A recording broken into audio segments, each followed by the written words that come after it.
of here, fool. Jeez, you get a load of him, man. Don't pay attention to that guy, whatever you do.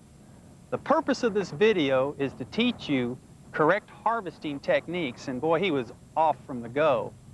First thing he did wrong, man, it's the wrong time of year. It is the middle of summer. The best thing you need to do if you think about harvesting trees is do it when the tree is dormant. The time of the year is very important.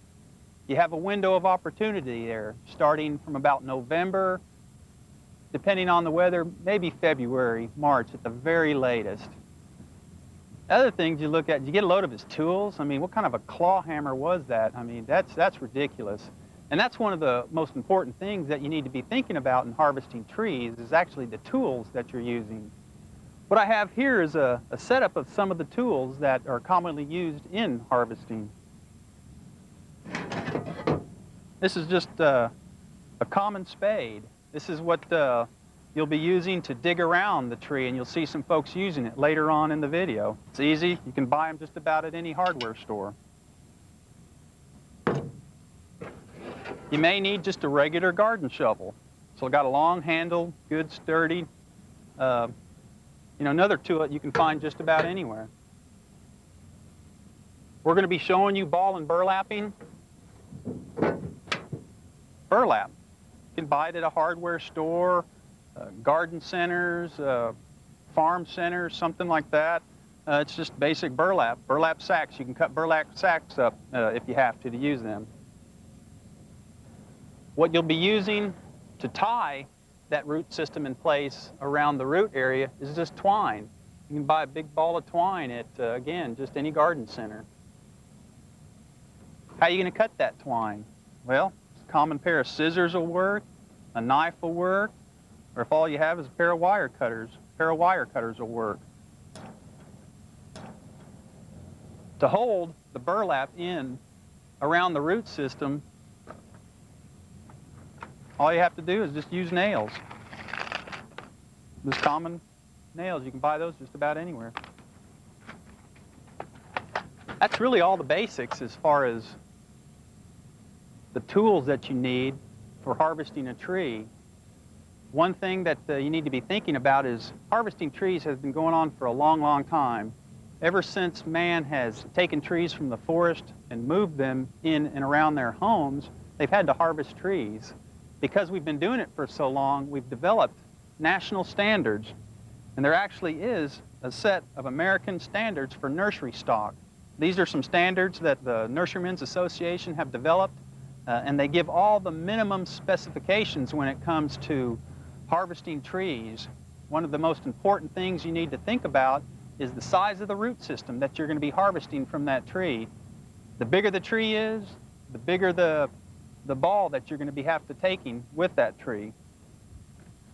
The reason why these American standards are so important is because if you don't follow them, those American standards are really the minimum standards. What you're going to have is all sorts of problems that develop with the root system of the tree. I'm going to go ahead and pull this root system out of this pot and show you what can happen. This tree died, and the reason why it died is because it was left too long in this size of container for the size of this tree. Okay, now what we're going to show you is some of the more common ways that you'll probably find trees either in a nursery or if you harvest a tree, some of the common techniques that you'll probably be using. First of all, I guess we should say that all containers are temporary, no matter what kind they are. Their only function really is just to make it possible to move the tree from the nursery to the planting site. They should always be removed. Something as simple as cutting the twine off can lead to long-term problems like strangling the tree. If you don't remove the wire basket, that can actually strangulate the root system of the tree. It might not do it in the near future, but long-term, as those roots grow, we'll see some problems. What we're looking at here is an example of plastic containers. Now, these plastic containers come in all different shapes and sizes, and hopefully the larger the tree, the larger the container. Root bounding is a problem that we see in containers that have trees that have outgrown their size. Another type of container is fabric container. Trees that are grown in these containers tend to have more of a fibrous root system, and the roots of the tree actually do penetrate through the container. One thing you want to make sure is that you do remove this bag from around the roots of the tree before you plant it. Ball and burlapping is probably the biggest harvesting technique for field-grown trees. Some trees may grow better out in field conditions rather than in containers. If by chance we happen to leave the trees in the ground a little bit longer than we originally thought, well, all we have to do is come back and dig a larger ball. You're actually only getting about 10 or 15% of the total roots of that tree. We want to be very careful in all the steps whenever we ball and burlap a tree. Now, let's look and see how a professional would do that. You may want to start first by tying some of the low-hanging branches on that tree. This will help protect the tree during your digging of that tree. Kind of get them out of your way, too. Measure the root ball size. And I mentioned the national standards before, and if you don't have a copy of those national standards, what you might want to do is just think about a ratio of either 10 or 12 to 1. For every inch in diameter of that tree, you want to get at least 10 to 12 inches of diameter of root ball. Because most of the roots are going to be just a little bit below the surface of the ground anyway, it might be okay to kind of clean up the area around where you're working and remove maybe an inch or so of some of that extra soil.